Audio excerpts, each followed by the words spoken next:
Hindi po sa Biblia nagmula ang aral ng Iglesia Katolika Romana. Hindi po sa Biblia nagmula ang aral ng Iglesia Katolika Romana. Hindi po sa Biblia nagmula ang aral ng Iglesia Katolika Romana. Napakarami na po tayong pagtalakay sa mga aral ng Iglesia Katolika na nagmula po o galing po sa mga pagano. Akin na ang buong sanlibutan.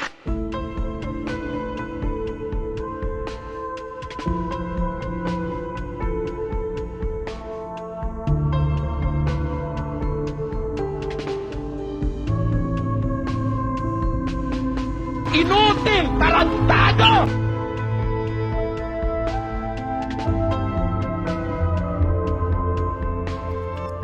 Na under sa domination ni Satanas. Take notice, I'm here already. Ako po si Gabon. At ito ang Factbusters! Kaya bago muna natin simulan ang ating episode ngayon, iniimbitahan kita na isubscribe itong ating bagong YouTube channel, Factbusters PH, dahil yung lumang channel natin ay nahack po mga kapatid. Kawawa naman tayo, no?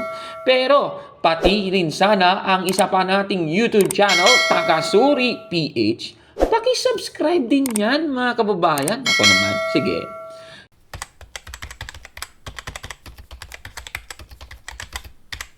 Magandang araw mga kapatid and welcome na naman po sa isang episode ng Factbusters PH.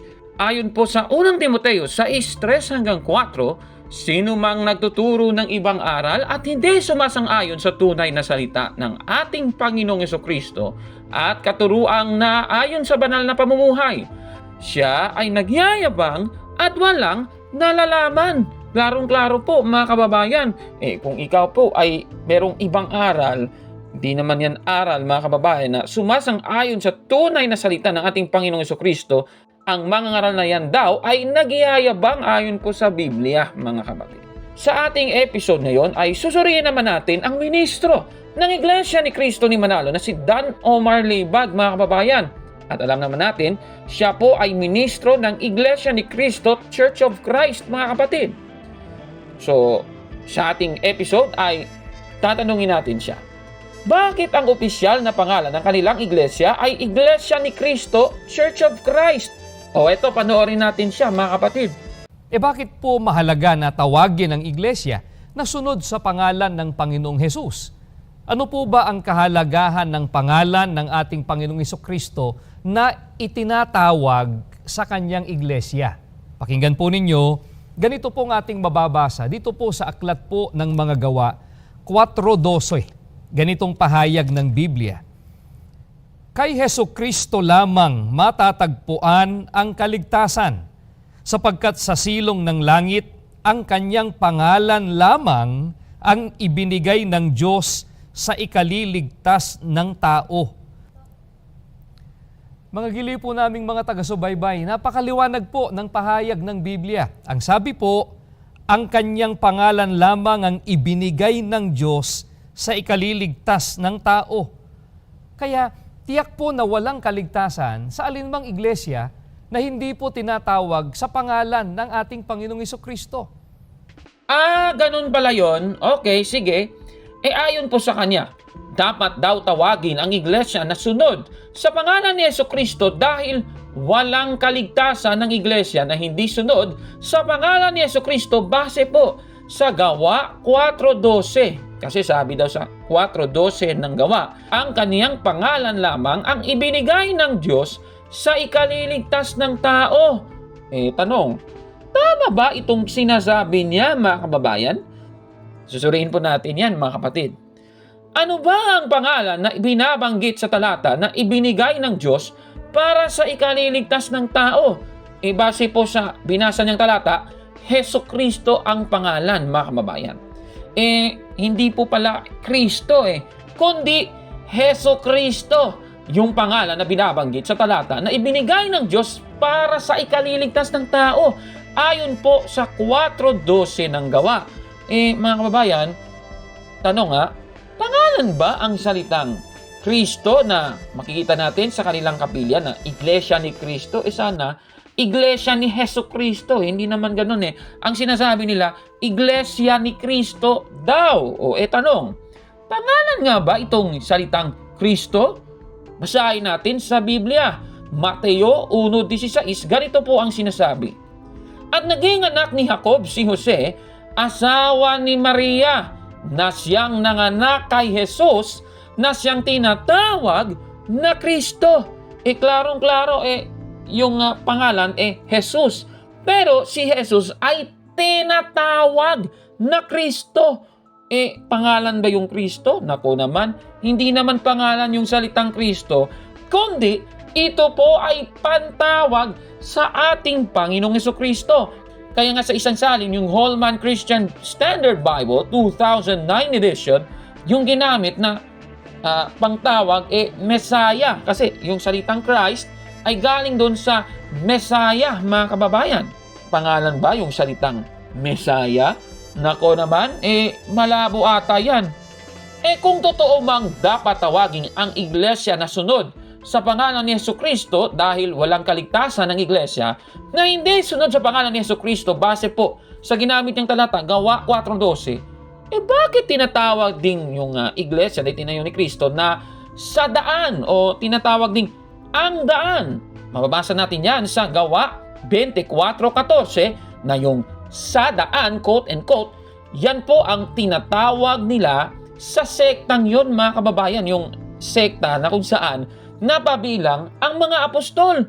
Sa 19:9 ng Gawa, tinatawag din niyang ang daan na sinasabihang masama daw ayon po sa mga hindi sumasampalataya sa kanila. Paano ngayon yan, mga kababayan? Mula pa sa Gawa 4:12, ano bang ibig sabihin ng talatang yun, mga kapatid? Tumutukoy ba ito sa pagpapangalan ng iglesia, mga kababayan? Balikan nga natin yung 4:12. Sabi sa isang salin, gagamitin natin ang dating Biblia, at sa kaninumang iba ay walang kaligtasan, sapagkat walang ibang pangalan sa silong ng langit na ibinigay sa mga tao na sukat nating ikaligtas. Dito po sa ating binasa, mga kababayan, ang pangalan ba ni Kristo ang tagapagligtas o si Kristo mismo yung tagapagligtas? Nako naman hindi naman yung pangalan niya yung tinutukoy, kasi yung tinutukoy po dito, kahit sino mang sa iba, wala namang kaligtasan, mga kababayan, kundi na kay Kristo lamang. Ayon po sa 4:12 ng Gawa, sapagkat walang ibang pangalan. Anong pangalan ito? Kung itataas natin sa 4:11, yan po yung pangalang Jesus, mga kababayan. Nako ibig sabihin, ang tinutukoy pala ng talata ng Gawa 4:12 na tagapagligtas ay ang tagapagligtas na ang pangalan ay si Jesus, at hindi po ang pangalan ni Jesus ang magliligtas sa atin. Magkaiba po yun at mali po yung kanilang unawa sa Biblia talaga. Kaya sa salin ng Good News Translation, salvation is to be found through Him alone. Hindi po sinabi na salvation is to be found through His name alone. Walang ganon. Mali. Nako Kaya nga sa isa pang salin, yung kanilang ginagamit din yung New Century Version, Jesus is the only one who can save people. No one else in the world is able to save us. Yan po ang ibig sabihin ng 4:12 ng Gawa. Kaya mula dito, hindi po maaaring gamitin yung 4:12 ng Gawa para sabihin dapat may pangalan ni Kristo ang iglesia, mga kababayan. Naku, palpak na argumento yan. Kaya sa sinasabing ito ni Dan Omar Leibag, mga gili po naming mga taga-subaybay, napakaliwanag po ng pahayag ng Biblia. Ang sabi po, ang kanyang pangalan lamang ang ibinigay ng Diyos sa ikaliligtas ng tao. Kaya tiyak po na walang kaligtasan sa alinmang iglesia na hindi po tinatawag sa pangalan ng ating Panginoong Hesukristo. Palpak yung hermeneutics mo, boy. Kaya, busted yan, mali. Sandali. Meron tayong babasahing talata. Gawa 3:16. Ganito naman po ang sinasabi. Ang kapangyarihan ng pangalan ni Jesus ang nagpagaling sa lalaking ito. Nangyari ito dahil sa pananalig sa kanyang pangalan. Ang pananalig kay Jesus ang lubusang nagpagaling sa kanya. Tulad ng inyong nakikita, base po sa ating binasa, ang pangalan ni Jesus daw ay may kapangyarihang magpagaling. Tanong, literal ba itong unawa na dapat may pangalan ni Jesus? Ganun ba yon? Kasi sabi dito kung ikaw ay nananalig sa kaniyang pangalan, gagaling ka daw. O yan ang sinasabi ng talata. Ano bang ibig sabihin ng pananalig sa pangalan ni Jesus? Babalikan natin. Sabi dito, ang pananalig kay Jesus, hindi po sa pangalan niya mismo, kundi kay Jesus po. Yun po ang lubusang nagpagaling sa kanya. Klarong-klaro mga kababayan. Kaya ang pananalig sa pangalan ni Jesus, ibig sabihin nun, ikaw ay nananalig sa ating Panginoong Jesucristo mismo. Okay? Palpak talaga ang mga ministrong ito, mga kababayan. Kaya nga sasali ng ang salita ng Diyos Tagalog Contemporary Version, yung talata sinasabi, ang pananampalataya kay Jesus. Hindi sinasabing ang pananampalataya sa pangalan ni Jesus na ililiteral naman ang INC. Nako At tandaan, nangyari ang pagpapagaling sa pananampalataya kay Jesus. Klarong-klaro, mga kababayan. Hindi lang po sila ang merong pangalang Iglesia ni Cristo o Church of Christ. Nakikita niyo po sa screen, ang dami, mga kababayan. Nako kahit na mali ang unang argumento ni Dano Marlibag at ipalagay na nga ating tama siya, paano mo malalaman kung ang iglesia ay siyang tunay na iglesia ni Cristo kung maraming iglesia ngayon ang may pangalang Iglesia ni Cristo o Church of Christ? O ito, panoorin natin siya, mga kapatid. Pero ang ibig po bang sabihin nito, ang lahat ng relihiyong may pangalang Iglesia ni Cristo ay tunay at maliligtas na? Hindi po, mga kaibigan. Paano po natin makikilala sa mga tinatawag na Iglesia ni Cristo ngayon kung alin ang tunay? Alinsunod po sa ating narinig at nakita sa aklat ng Iglesia Katolika Romana na sinulat po ni John Francis Knoll. Ang aklat pong yan ay ipinakita po namin kanina. Father Smith Instructs Jackson. Ang sabi po ng sumulat ng aklat, ang Iglesia ni Cristo ngayon sa kalagayan, sa kapangyarihan, sa aral, ay dapat maging katulad ng kanyang dating kalagayan noong ito'y maglingkod sa mga tao sa pamamagitan ng 12 apostol. Sa makatwid, mga giliw po naming mga taga-subaybay, pangalan lang po ba ang susuriin at titingnan para malaman kung alin ang tunay na Iglesia ni Cristo? Hindi po. Ano raw po ang dapat na maging katangian ng aral na itinuturo ng iglesyang tunay na kay Kristo? Sa makatwid, mga kaibigan, bagaman may iba't ibang iglesia na tinatawag din po sa pangalang Iglesia ni Cristo, ang tunay ay ang iglesia na ang aral na sinusunod at itinataguyod, lahat po ng aral, mga kaibigan, ay naaayon po sa Ebanghelyo o nakasalig sa banal na kasulatan. Mula po sa ating napanood, ayon po sa kanya, sa aral malalaman kung ang iglesia ay siyang iglesyang totoo. At may meron po siyang binasang aklat, Father Smith Instructs Jackson, page 35. Yan, nakikita nyo sa screen. Di naman po tayo tutol sa kanyang pahayag na ito. At kung ipapakita natin yung aklat, baka sasabihin ninyo, dinoktor nila yung aklat. Ayan, yan po yung Father Smith Instructs Jackson. Yan po ay may nilobstat ni Reverend Lawrence Gollner at imprimatur ni Leo Persley. Babasahin po natin, ipapakita ko po sa inyo yung sa ating kopya, page 60 to 61. Ayan, nakikita nyo sa screen. So yan talaga ang nakalagay. Susunod na tanong, ano ba ang batayan para sabihin sa pamamagitan ng aral ay malalaman mo kung totoo ang iglesia at pasado ba ang Iglesia Katolika dito? Ito, panoorin natin siya, mga kapatid. Itinuro po ng ating Panginoong Jesucristo, ganito po ang ating mababasa. Pakinggan po ninyo dito po sa Juan, sa 7:16 hanggang 18. Sinagot nga sila ni Jesus at sinabi, ang turo ko ay hindi akin, kundi doon sa nagsugo sa akin. Kung ang sino mang tao ay nag-iibig gumawa ng kanyang kalooban, ay makikilala niya ang turo. Kung ito'y sa Diyos o kung ako'y nagsasalita na mula sa aking sarili. Ang nagsasalita ng saganang kanyang sarili, humahanap ng kanyang sariling kaluwalhatian. Datapwat ang humahanap ng kaluwalhatian niyaong sa kanya'y nagsugo, ang gayon ay totoo at sa kanya'y walang kalikuan. Mga giliw po naming mga taga-subaybay, maliwanag po sa pahayag ng ating Panginoong Hesukristo. Makikilala ang totoo o tunay na sa Diyos sa turo o sa aral na itinataguyod nito. E paano po kung mula lang sa sarili ang itinuturo? Ang gayon po ay humahanap lamang ng sariling kaluwalhatian at hindi ang sa Panginoong Diyos. Diyan natin sukatin ang Iglesia Katolika Romana. Pasado po kaya sa panukat na ito ang Iglesia Katolika Romana? Ano po ba ang tahasang pag-amin ng mga tagapagturong Katoliko tungkol sa Iglesia Katolika Romana ngayon? Aklat po nila. Ang babasahin po namin mga kaibigan, dito po sa aklat na pinamagatang The Spirit of Catholicism. Ito po ay isinulat ni Carl Adam at ni Justin McCann. Ganito pong ating mababasa dito po sa page 2 at mamaya po ay babasahin din po namin ang page 166.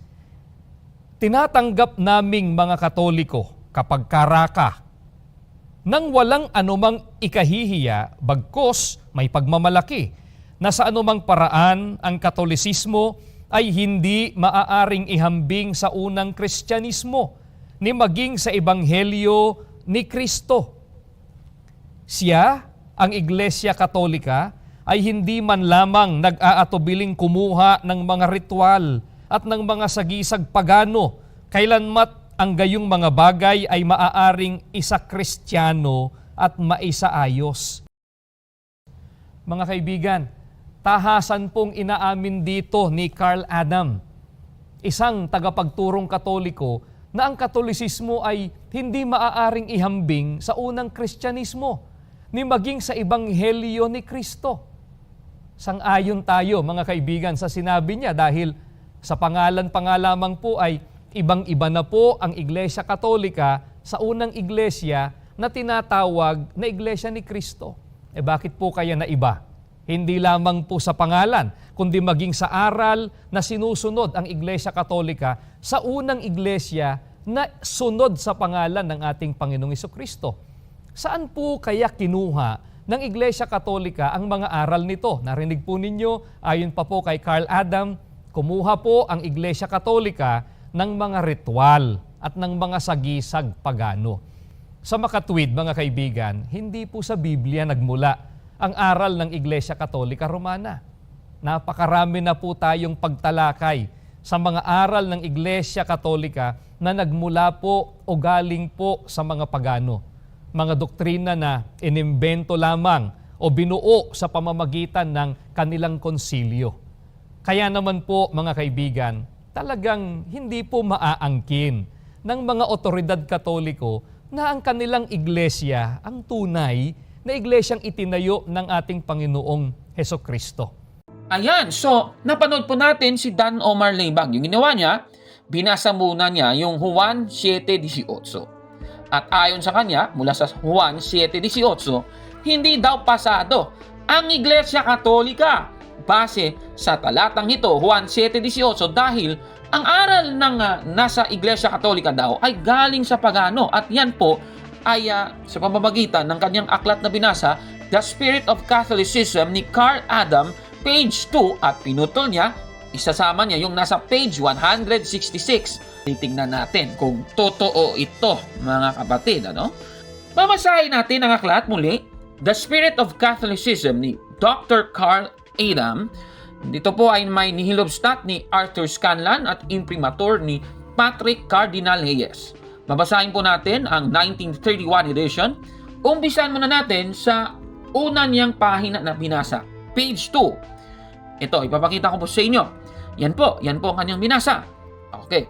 So, wala namang mali dito. Yun talaga ang nakalagay sa aklat. So, itong gagawin natin. Babasahin natin muli at idudugtong natin yung karugtong. Ito ang sinasabi.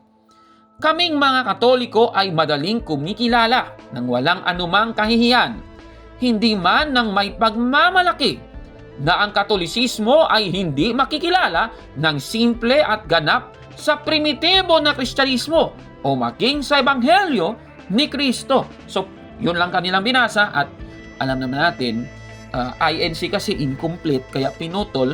So, merong karugtong. Ito po ang karugtong. Sa parehong paraan na ang malaking ensina ay hindi makikilala sa maliit na bunga ng ensina. Ayan, so nakikita natin ngayon yung konteksto, mga kababayan. Ito pala ay tumutukoy sa paglago ng Iglesia Katolika na kagaya ng Iglesia noong nagsimula ito na ikinumpara sa maliit na ensina o oak, at ang Iglesia Katolika ngayon ay ikinumpara naman sa malaking ensina ngayon na ngayon ay isang giant oak tree na, mga kapatid. At yan po ay biblical. Mateo 13:31, ganito po ang sinasabi, ipagpapatuloy natin sa 32. Sinaysay niya sa kanila ang isang talinhaga na sinasabi, ang kaharian ng langit ay tulad sa isang butil ng binhi ng mustasa na kinuha ng isang tao at inihasik sa kaniyang bukid na siyang ang lalong maliit sa lahat ng mga binhi. Tatapwat ng tumubo ay lalong malaki kaysa mga gulay at nagiging punong kahoy. Ano pat nagsisiparoon ng mga ibon sa langit at sumisilong sa kanyang mga sanga. Ay napakaliwanag. Ang Iglesia Katolika ngayon at ang Iglesia Katolika noon ay hindi magkapareho dahil nagbunga na nga. Meron na ngang pagtubo o paglago, mga kababayan. Yan pala ang konteksto nun. Kaya kagaya ng malaking puno ng mustasa na ngayon ang Iglesia Katolika. At ito po ang patunay na ang kaharian ng Diyos ay nasa Iglesia Katolika. Kaya kung tutol ang mga ministro dito, ibig sabihin, wala talaga ang kaharian ng Diyos sa kanilang iglesia. Nako punta naman natin yung isang pahina na kanilang binasa. Ito, babasahin natin sa ating kopya, page 158. At yan naman ang nakalagay. Pero alam ninyo, iba yung unawa ni Dan Omar Leibag sa kanyang binasa. Ewan ko ba kung bakit. Ito babasahin natin ulit. Hindi siya nag-aatubili kahit napalitan ang paganong ritual at paganong mga simbolo sa tuwing ang mga bagay na ito ay maaaring maging Kristiyano at mabago. Klarong-klaro. Binago pala. Meron ba lang pagpapalit? Yung paganong ritual ay pinalitan na ng mga Kristiyanong mga gawain, mga kababayan. Kaya ngayon sinasabi ng aklat, take over. Ano ba yung take over sa Tagalog? Pumalit, palitan. Nako ito talagang si Dan Omar Leibag, palpak. Ibig sabihin, pinalitan ng Iglesia Katolika ang mga paganong ritual ng mga Kristiyano. Pamamaraan. Halatang hindi naunawaan ni Dan Omar Leibag yung kanyang binasa. Nako uulitin natin biblical ba yan? Mangyayari ba talaga yan sa iglesia? Siyempre, Efeso 2:16, ang iglesia na itinayo ng ating Panginoong Jesucristo, galing po yun sa mga Hudyo at mga Hentil. Naging isang taong bago. Ayan, nakikita nyo sa screen. Alam naman natin, ang mga Hentil po ayon sa Biblia ay tinawag na mga pagano. Yung pagano ay naging Kristiyano nung sila ay umanib kasama ang mga Hudyo na naging Kristiyano. Naging isang katawan sila. Pero niyang pagpapalit, nako palpak talagang unawa. Tandaan po natin, pinalitan po ng unang iglesia ang paganong ritual ng mga Hentil ng mga Kristiyanong pamamaraan, mga kababayan. At biblical po yan. Nako Kaya itong sinasabi niya talaga, nako. Sa makatwid, mga kaibigan, hindi po sa Biblia nagmula ang aral ng Iglesia Katolika Romana. Napakarami na po tayong pagtalakay sa mga aral ng Iglesia Katolika na nagmula po o galing po sa mga pagano. Mga doktrina na inimbento lamang o binuo sa pamamagitan ng kanilang konsilyo. Kaya naman po, mga kaibigan, talagang hindi po maaangkin ng mga otoridad Katoliko na ang kanilang iglesia ang tunay na iglesyang itinayo ng ating Panginoong Hesukristo. Pati sa unawa niya sa nakasulat sa aklat, nako, mali-mali. Busted! Yan! Nako, mali talaga yan, mga kababayan. Ito namang aral kasi niya, hindi naman po yan sang-ayon sa tunay na salita ng ating Panginoong Hesukristo. Ang ating Panginoong Hesukristo na nga nagsabi, ng kaharian ng Diyos, lumalago po yun. Hindi kagaya ng kanilang iglesia, wala namang paglagong nangyari. Kaya pareha daw nung iglesia na nasa unang siglo. Mali po yun, mga kababayan. Sinabi na nga ni Kristo, mayroong paglago po na mangyayari. Nako Anong masasabi ninyo sa ating episode po ngayon? Comment down below, mga kapatid. At kung like mo ang video na ito, paki-smash ng like button at mag-subscribe na sa ating YouTube channel, Factbusters PH. Kaya, huwag maniwala sa sabi-sabi. Check mo na kung fact nga talaga. Hanggang sa susunod na episode, ako po si Kaborno. At ito ang Factbusters!